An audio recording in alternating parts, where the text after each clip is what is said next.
All right, hello everyone, and thank you for your patience as we work through today's events. It's Kevin Best. I'm the Senior Director of Media Relations here at Chapel Hill. We have a number of folks here with us, and a few of them will take a few of your questions and discuss today's incident. We have University of North Carolina Chancellor Kevin Guskowitz, UNC Chief of Police Brian James, Chapel Hill Police Chief Salisa Lehue, Orange County Sheriff Charles Blackwood, Commander Freddie L. Johnson, Jr. of the North Carolina Highway Patrol, Secretary Eddie Buffalo, Jr. of the North Carolina Department of Public Safety, Special Agent in Charge Bob DeWitt of the FBI, Orange County District Attorney Jeff Neiman, and UNC Board of Trustees Chair David Bolick, Jr. We know there'll be a lot of questions, and we'll take a few, but please understand this is an ongoing investigation and questions will be limited. We'll start with Chancellor Guskowitz. Thank you all for being here today. This is truly a tragic day for our campus community.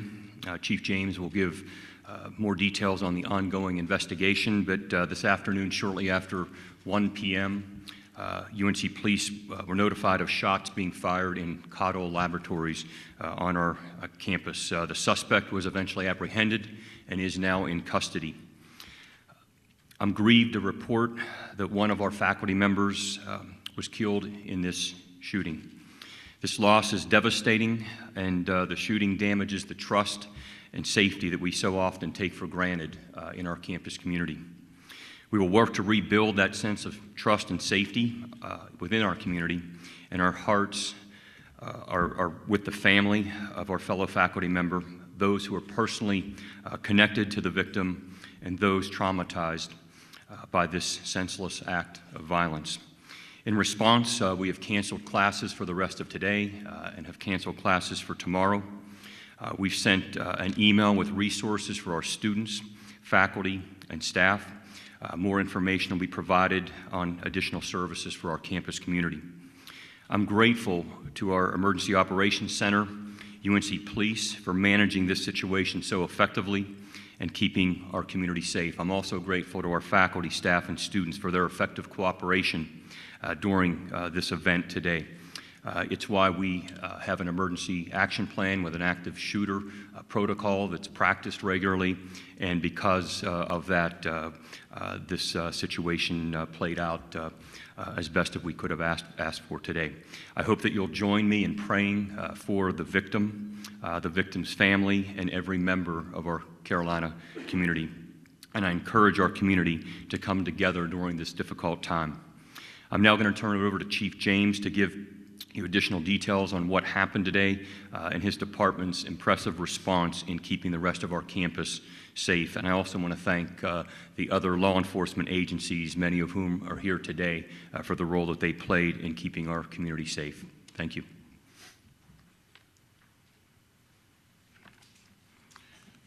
Thank you. I'm Brian James. I'm the Chief of Police for the UNC Police Department. I thank you for being here this evening. And thank you, Chancellor Guskowitz. I also want to offer my sympathy to the victim in this incident and express my empathy to the entire UNC and Chapel Hill community. I'm very sorry to be standing before you today in these circumstances. It's a day we train for, but we hope it never comes. I know there will be a lot of questions as we try to answer as many as possible, but please understand this is an ongoing investigation, and there are many questions that we will not have the answers to at this time. I want to start by confirming, as the Chancellor did, we do have the suspect in custody from today's active assailant incident. At this time, we are not releasing the name of the suspect, as formal charges have not yet been filed. We are committed to conducting a thorough investigation, and we will provide as many updates throughout the process as we can. The FBI is providing assistance with multiple resources, including victim assistance and the evidence response team. The Cottle Lab, which is the location of the incident, will be closed until further notice as evidence is being processed. We want to ensure that we gather every piece of evidence to determine exactly what happened here today and why it happened. It is too early in this investigation to know a motive for the shooting. We will be working with all the law enforcement agencies you see represented here to uncover every fact available. That will take time, So we ask in the meantime that you continue to express your warm thoughts to the UNC-Chapel Hill community. This investigation will continue for several weeks, but here's what we know right now.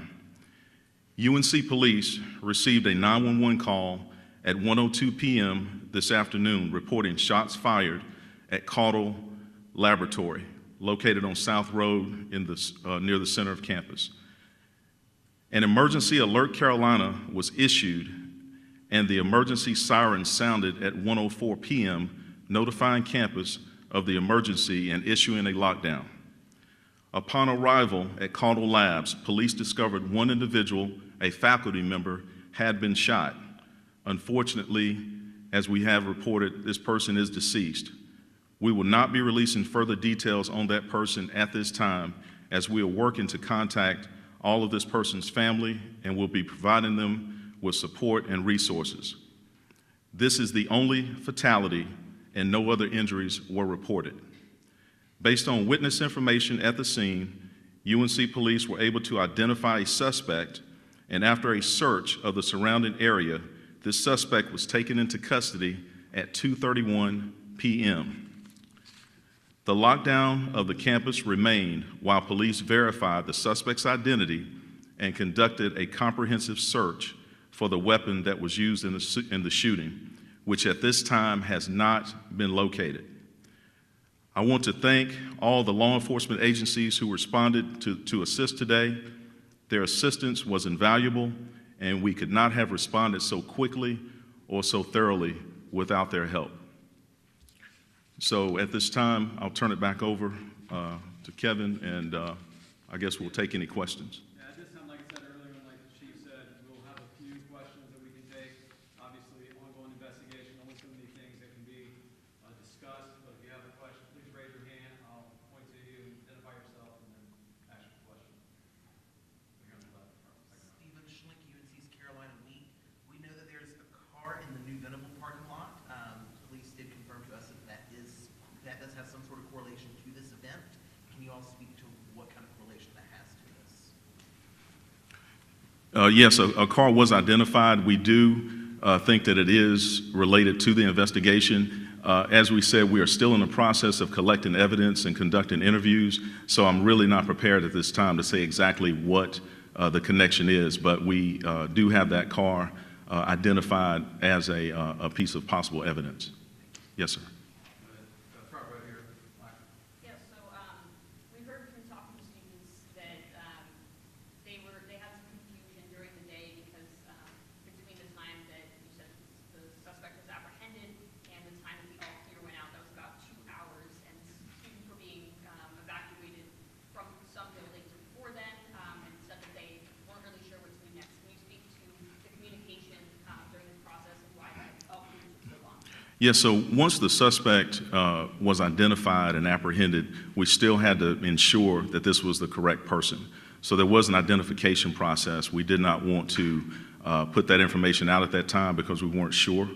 Also, we were receiving a number of calls around campus about possibly having other victims.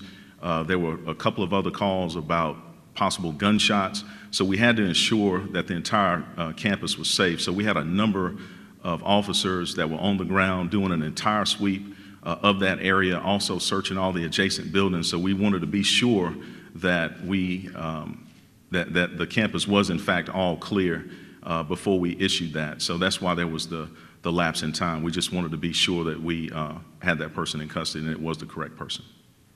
Back row. Can you tell us the suspect and the faculty member was killed? Were they known to each other? Did they ever work together? We don't know that information at this time. That'll hopefully be uncovered through interviews of the suspect as well as any witnesses that may be available. Chancellor Guskowitz, this is the second week of school. You've got new students on campus, returning students, families all across the country are worried. What's your message to students and their families? This is really a time for the community to come together, and these tragic events sadly are happening across our nation. And again, it's why we prepare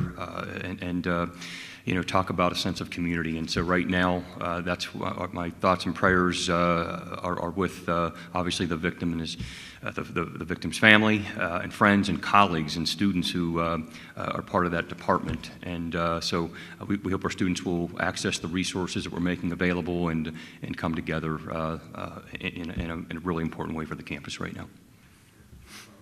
As an observer, can you tell us about how the suspect was apprehended and where exactly he was apprehended? Were there any tips that came in? Were there any reports? So we did a comprehensive search of campus as well as surrounding areas. So at this point, I am not prepared to say how he was apprehended, but we are sure that it's him, and we were able to verify that.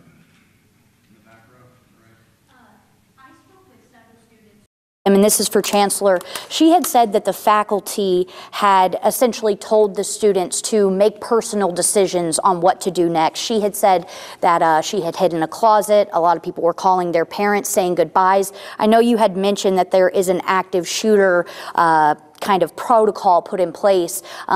But it seems that some of that maybe got lost in confusion today. And I know this is a scary kind of incident, but what is that protocol? And again, they were told that they needed to make a personal decision about themselves today. I'm very pleased with how the protocol was carried out today. I had a chance to go over, along with the provost and others, to talk with the faculty who were there in the building at the time of the shooting and some of the students, and they're certainly traumatized, but I want to commend those who were in the building, ensuring that they were doing everything possible to ensure the safety of those students and faculty and staff that were in the building. And so, again, even the best laid plans, as you know, and protocols, sometimes they don't play out as you'd like to, but I'm very pleased with what we know at this point. We'll have an opportunity to review that, learn from the investigation and questions that are being asked, and certainly put improvements to that if need be.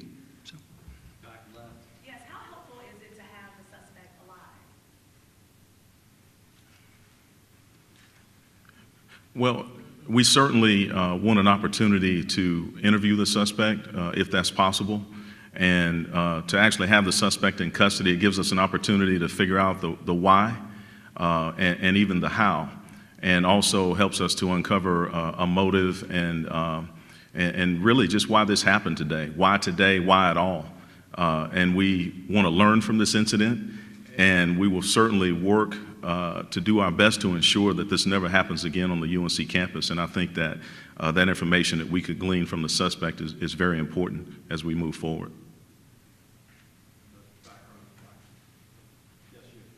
You said you're looking for a weapon. Is it a firearm? Do you know what type of firearm? Is it too early to tell if the suspect has legally obtained a firearm? We are looking for a firearm. It is too early to determine if the firearm was legally obtained, and not prepared at this time to say exactly what kind of weapon it was. There were reports earlier this afternoon about possibly some other suspect being taken into custody. Was that an error? Can you talk about what happened there? Yes, so there was another person that was detained, and we determined very quickly that that was not, in fact, the suspect. Can you tell me what criteria led to that arrest and then let go of that first initial suspect and why that mistake was made, or how? Do you have any insight on that? That was based on just the description that we were given of the suspect and that person being in close proximity of the incident. I know you said you guys are looking to speak to the suspect to try to ascertain the motive, but is there anything that you can share at this time as to what might have led to this? We really don't know until we speak with the suspect. That's my best answer I can give you now. We really do want to know the why in this case and what led to it. This won't be the last update we have. We'll only take a few more questions over here in the left. Folks, we have some students right here in the front row who lived through this. Thousands out there who want to hear from you today. What can you tell them directly? Tell the student body. First of all, I'm sorry because I know so many of you are feeling uncertain about your safety right now. And again, we have very good protocols in place. There's nothing more important on our campus than the safety and well-being of our community members, and certainly our nearly 30,000 students are at the top of that list alongside our faculty and staff. So we're here for you. I'm pleading with you to use any of the resources that you may need, and we'll come together as a community to ensure your safety and the safety of anyone who visits our campus here in Chapel Hill. Chancellor, can you specify what kind of training faculty and students get when it comes specifically to active shooter situations? Can you elaborate a little bit on that? So we have an emergency action plan, and active shooter training is part of that. And so about a year ago, we rolled out a program by which, and I'm going to ask Chief James to say a little bit more about it, along with Daryl Jeter, who I know does an incredible job of running our emergency operations center. And there are specific guidelines provided to faculty for the specific classrooms and laboratories in terms of how to go about doing this. Now, it's every classroom, every laboratory, every auditorium is slightly different in terms of how you would lock down a facility, but we're doing the very best that we can. And again, I'm proud of the fact that our Emergency Operations Center took this very seriously, learning from some of the tragedies that have happened on other campuses, and we all have to learn from one another. But Chief may want to say a little bit more about the specifics. So the primary purpose of the emergency action plan was to ensure that every faculty member as well as student or staff understood what to do in a case like this, such as an emergency lockdown or an active shooter. Another layer that we've done from the University Police Department, we've done a number of security surveys across campus to find out how to better secure various buildings on campus. As you know, the buildings range in age on this campus, and so each building can be very unique in how you actually lock it down. So it was important that every member of the organization of UNC assigned to those various buildings understands how to lock down a classroom or any type of structure that they're in, and know where the best places are to go in case of a lockdown. So we've worked very diligently to ensure that information is out there, and we'll continue to work on those efforts. All right, thank you, everybody. Like I said, we'll have more information throughout the next few days, but thank you, everybody, for coming, and we'll have updates as we have.